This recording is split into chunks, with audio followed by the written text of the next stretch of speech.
नमस्कार, मैं रईस सिद्दीकी। आज हम कार्यक्रम इनसे मिलिए में चर्चा करेंगे मध्य प्रदेश राष्ट्रभाषा प्रचार समिति के बारे में। इस विषय पर बातचीत करने के लिए हमने आमंत्रित किया है श्री कैलाश चंद्र पंत को। श्री कैलाश चंद्र पंत मंत्री संचालक हैं हिंदी भवन भोपाल के, और मध्य प्रदेश राष्ट्रभाषा प्रचार समिति से इनका गहरा संबंध है। इसके अलावा हिंदी प्रेमी हैं, वरिष्ठ साहित्यकार और पत्रकार हैं और समाज सेवी भी हैं। कैलाश चंद्र पंत जी, हम आपका आकाशवाणी भोपाल के स्टूडियो में स्वागत करते हैं। धन्यवाद। और सबसे पहले हम ये जानना चाहते हैं कि हिंदी के प्रचार प्रसार के लिए कुछ समितियां सुनने में आती हैं, जैसे हिंदी साहित्य सम्मेलन, राष्ट्रभाषा प्रचार समिति वगैरह वगैरह। हम जरा पहले इसको समझना चाहते हैं, इसकी संरचना को समझना चाहते हैं जी। ये कैसे शुरू हुआ, यहाँ तक कैसे पहुँचे? देखिए, सबसे पहले तो हिंदी साहित्य सम्मेलन की स्थापना हुई थी। हिंदी साहित्य सम्मेलन की स्थापना प्रयाग में स्थापना हुई थी। हाँ। और उसके पीछे राजर्षि टंडन जी का बहुत बड़ा योगदान था। अच्छा। जब गांधी जी उसके अध्यक्ष बनाए गए, तब उन्होंने सोचा कि केवल साहित्य की बात करना पर्याप्त नहीं है, हमें भाषा की दृष्टि से भी काम करना बहुत ज़रूरी है। और ख़ास तौर से जो प्रदेश अहिंदी भाषी हैं, अन्य भाषा भाषी हैं, उनमें हिंदी के प्रचार प्रसार की सख्त आवश्यकता है जी। इस दृष्टि से 1918 में उन्होंने जब राष्ट्रभाषा हिंदी को घोषित किया था इंदौर अधिवेशन में, तभी दक्षिण भारत हिंदी प्रचार सभा के कल्पना भी इस लोगों के सामने रख दी थी। और इसकी स्थापना चेन्नई, जो आज चेन्नई कहलाता है, मद्रास, तत्कालीन मद्रास, वहाँ पर की गई। और इस कार्य के लिए उन्होंने स्वयं अपने पुत्र देवदास गांधी को भेजा था। अच्छा। ये दक्षिण भारत हिंदी प्रचार सभा के जिम्मे, जिसे आज आंध्र प्रदेश कहते हैं, कर्नाटक, केरल और तमिलनाडु, ये शामिल किए गए थे उनके कार्य क्षेत्र के लिए। इसके बाद उनको आवश्यकता महसूस हुई, इसके अलावा भी बहुत बड़ा देश का भूभाग ऐसा है जहां अहिंदी भाषी लोग निवास करते हैं, उन प्रदेशों की भाषा अलग है। उदाहरण के लिए गुजरात, महाराष्ट्र, बंगाल, असम, पूर्वोत्तर राज्य और पंजाब, जम्मू कश्मीर, हरियाणा, ये सब। इन राज्यों में भी हिंदी के प्रचार प्रसार की आवश्यकता को समझते हुए वर्धा में महात्मा गांधी ने एक बैठक आयोजित की, जिसमें हिंदी साहित्य सम्मेलन के प्रयाग के सहयोग से राष्ट्रभाषा प्रचार समिति वर्धा की स्थापना की गई। और उसका कार्यक्षेत्र पूरा भारत रखा गया, केवल बिहार और उत्तर प्रदेश को छोड़ दिया गया। अच्छा, बिहार उत्तर प्रदेश को छोड़ दिया, क्योंकि वो हिंदी साहित्य सम्मेलन के ही दायरे में आते थे। इस दृष्टि से मध्य प्रदेश और राजस्थान में समितियों का, प्रांतीय समितियों का गठन 1947 के बाद हुआ। 1947 के बाद, जी। और इसका कारण ये था कि राजस्थान में सिंध प्रांत के बहुत सारे लोग आए थे जो सिंधी भाषा तो जानते थे, हिंदी नहीं जानते थे। इसलिए राजस्थान में भी एक राष्ट्रभाषा प्रचार समिति की शाखा स्थापित की गई। अच्छा। और मध्य प्रदेश में आदिवासी क्षेत्र बहुत बड़ा था, उन्हें भी हिंदी से परिचित कराने के लिए मध्य प्रदेश राष्ट्रभाषा, मध्य भारत राष्ट्रभाषा प्रचार समिति पहले गठित हुई थी। जब मध्य प्रदेश बन गया तो वह मध्य प्रदेश राष्ट्रभाषा प्रचार समिति हो गई, और छत्तीसगढ़ की राष्ट्रभाषा प्रचार समिति छत्तीसगढ़ राष्ट्रभाषा प्रचार समिति। कैलाश चंद्र पंत जी, आपने इसकी परिकल्पना को बहुत ही अच्छी तरह से प्रस्तुत किया। बहुत अच्छी तरह से हमारी समझ में आ गया कि हिंदी साहित्य सम्मेलन क्या है, और राजभाषा प्रचार समिति वर्धा के बारे में जो आपने बताया। उसके बाद प्रांतीय स्तर पर भी ये प्रचार समिति बनी। अब हम चूँकि भोपाल में बैठे हुए हैं, तो मध्य प्रदेश राष्ट्रभाषा प्रचार समिति के बारे में जानेंगे कि कब, कैसे इसका गठन हुआ, कौन कौन लोग शामिल हुए, और शुरू में कौन कौन लोगों का इसमें योगदान रहा। यह समिति यहाँ प्रारंभ करने का श्रेय श्री बैजनाथ प्रसाद जी दुबे को जाता है। अच्छा। स्वर्गीय बैजनाथ प्रसाद जी दुबे वो आजीवन यहाँ के मंत्री संचालक रहे। उन्होंने मध्य भारत हिंदी साहित्य समिति की स्थापना सबसे पहले की और सीतामऊ के महाराज कुमार डॉक्टर रघुवीर सिंह जो बहुत बड़े इतिहासवेत्ता हैं जी। वो इसके अध्यक्ष थे। उसमें बाद में एक एडवोकेट थे शुजालपुर के, मैं इस समय नाम उनका विस्मृत हो रहा है, वो उसके अध्यक्ष बने। फिर जब मध्य प्रदेश बन गया तो उसका कार्यालय इंदौर से हटकर भोपाल आ गया जी। और यहाँ पीर गेट पर एक छोटे से भवन को किराए में लेकर पीर गेट जिसे सोमवारा अब कहा जाता है, वहाँ पर एक कार्यालय छोटा सा स्थापित हुआ। उसमें उन्होंने इस काम को प्रारंभ किया मध्य प्रदेश के स्तर पर। और तब इसमें जितने मध्य प्रदेश के राजनीतिक हस्तियाँ थीं, जिनमें पंडित रविशंकर शुक्ल भी शामिल थे, अच्छा, वो सब इसमें सहयोगी बने और ये काम चला।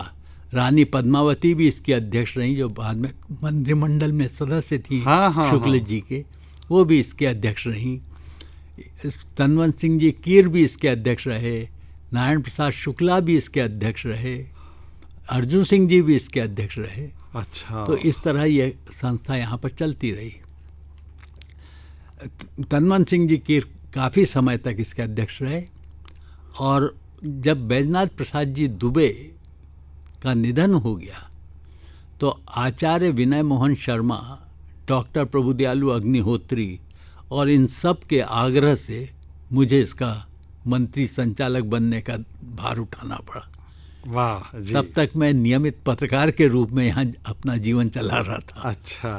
तो ये परिवर्तन, लेकिन धीरे धीरे मुझे लगा कि हिंदी राष्ट्रभाषा प्रचार समिति को केवल हिंदी की परीक्षाओं से आगे बढ़ाकर कुछ हिंदी के प्रचार में ठोस काम करना चाहिए। और एक दर्द मुझे बहुत पहले से था कि हिंदी में साहित्य तो खूब लिखा जा रहा है जी, लेकिन ज्ञान विषयों पर, जो विषय आज की दुनिया में बहुत प्रभावी हैं, विज्ञान है, तकनीक है, प्रौद्योगिकी है, सूचना प्रौद्योगिकी है, इन सब विषयों पर, इतिहास पर, दर्शन पर हिंदी में क्यों नहीं काम होता मौलिक। इस कार्य के लिए मैंने कुछ आयोजन अलग ढंग के शुरू किए परीक्षाएं लेने के अलावा। अच्छा। क्योंकि यह भी हिंदी से जुड़ी हुई बात थी। हिंदी भाषा का महत्व केवल साहित्य से नहीं जाना जाएगा। दुनिया में हिंदी साहित्य को या हिंदी भाषा को लोग तब सीखेंगे जब उसमें कुछ ज्ञान विषयों पर उनको जानकारी प्राप्त होगी और मौलिक तौर पर लिखा जाना चाहिए। और इस बात को सब लोग समझते हैं। अधिकांश बस शुरुआत करनी थी। हाँ। और शुरुआत जब हुई तो हमने इन विषयों पर विद्वानों को आमंत्रित करके उन्हें बुलाया।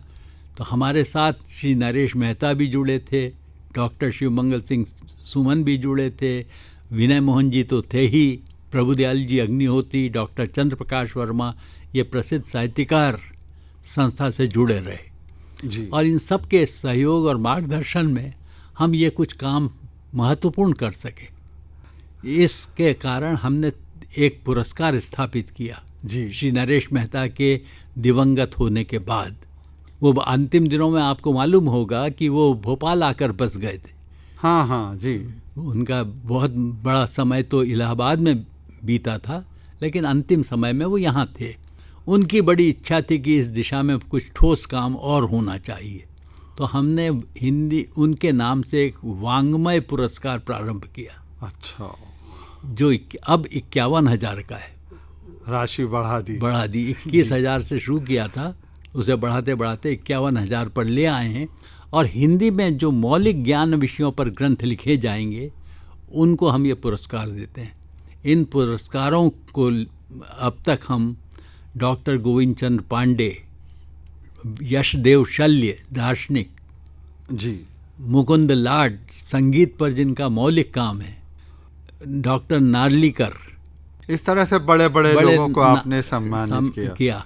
और इससे एक विचार बना है, देश में एक विचार फैला कि हिंदी में ज्ञान विषयों पर लिखा जाना बहुत जरूरी है और लिखा जा सकता और है, लिखा जा सकता लिखा है जा सकता और है। लिखा जा रहा है जी, और लिखा जा रहा है। कैलाश चंद्र पंत जी, अब प्रश्न ये उठता है कि मध्य प्रदेश राष्ट्रभाषा प्रचार समिति, जो कि अब हिंदी भवन के प्रांगण में है, परिसर में है, क्योंकि हिंदी भवन ही ज़्यादा मशहूर है, ये कब यहाँ आया? और इसमें एक तो कार्य आप करते हैं, एग्जामिनेशन यानी परीक्षाएं करवाते हैं, दूसरा आपने इनाम भी बातें की, और क्या क्या प्रचार समिति के द्वारा किए जाते हैं काम, हम चाहेंगे संक्षिप्त में बता दें। अक्षरा पत्रिका का प्रकाशन, अच्छा, पहली बात। हाँ हाँ, जिसमें केवल साहित्य नहीं होता, ज्ञान विषयों पर काफी लेख होते हैं जी। और 112 पृष्ठों की यह पत्रिका जी अब मासिक होने जा रही है।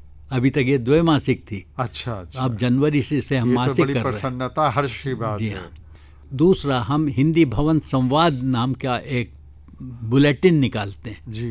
यह बुलेटिन प्रति माह प्रकाशित होता है, जिसमें हिंदी से जुड़ी हुई गतिविधियों की सूचनाएं दिए जाती हैं, एक जगह एकत्रित मिल जाती हैं लोगों को।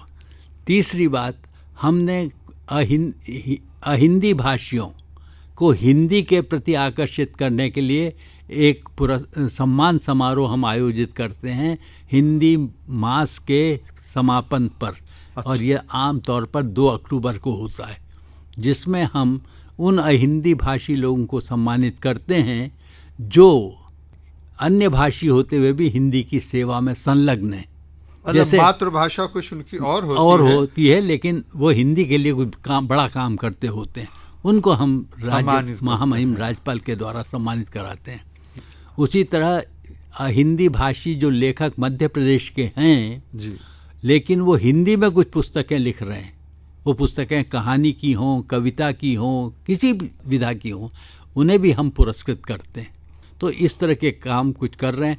फिर युवा मंच हमारे यहाँ एक कार्य करता है, जिसमें हम युवाओं को न केवल हिंदी की जानकारी देते हैं, बल्कि उनके व्यक्तित्व विकास के अन्य उपक्रम भी हाथ में लेते हैं। बहुत खूब। लेकिन वो सब हिंदी के माध्यम से। हाँ, मतलब ताकि इसी बहाने उन्हें हिंदी सीख जाए, अभिव्यक्ति के लिए हिंदी भाषा सीख जाए। इसी तरह हमारी कोशिश होती है कि समाज का मानसिक परिवर्तन हो। जो हमारे दिमागों में अंग्रेजी की मानसिक गुलामी घुसी हुई है, उसे निकालने के जितने साधन हो सकते हैं उन सब पर हमारा ध्यान रहता है, और वो भी हम करते हैं। इसके लिए हम अन्य संस्थाओं के साथ मिलकर भी समय समय पर कुछ अभियान चलाते हैं। जैसे अब हमने एक अभियान बम्बई की एक संस्था ने मुंबई की शुरू किया है, राष्ट्रभाषा बनाओ, हिंदी को राष्ट्रभाषा बनाओ। वो हमारे यहाँ आए, हमारे साथ उन्होंने यहाँ पर पत्रकारों से भी बात की। इसके अलावा हिंदी के पत्रकारों में जो अंग्रेजी शब्दों को हिंदी समाचार पत्रों में घुसपैठ चल रही थी जी, उससे उन्हें सावधान किया कि भाषा के परिष्कृत रूप को भ्रष्ट करने का अधिकार उन्हें नहीं है, क्योंकि भाषा अगर भ्रष्ट हो गई तो संस्कार भी भ्रष्ट होंगे, संस्कृति भी भ्रष्ट होगी। बहुत अच्छी बात आपने कही। तो इस तरह हमने ये समझा कि मध्य प्रदेश राष्ट्रभाषा प्रचार समिति विभिन्न माध्यम से हिंदी के प्रचार प्रसार में लगी है और हिंदी वालों के व्यक्तित्व के विकास में काम आ रही है, और उनके अंदर एक आत्मविश्वास पैदा कर रही है कि आप अच्छी हिंदी से अपने आप को बहुत अच्छी तरह से प्रस्तुत कर सकते हैं। ज़रूरी नहीं कि उसके लिए अंग्रेज़ी सीखना ज़रूरी हो, लाजमी हो। तो कैलाश चंद्र पंत जी, आप हमारे स्टूडियो पधारे और आपने मध्य प्रदेश राष्ट्रभाषा प्रचार समिति के बारे में जो हमें जानकारी दी, हमारे ज्ञान में वर्धन हुआ, हमें बहुत कुछ मालूम हुआ, और हम आपका आकाशवाणी की ओर से तहे दिल से सहृदय आपका धन्यवाद करते हैं। आपको भी धन्यवाद, आपने इस बहाने मुझे राष्ट्रभाषा हिंदी पर कुछ बात करने का अवसर दिया। धन्यवाद।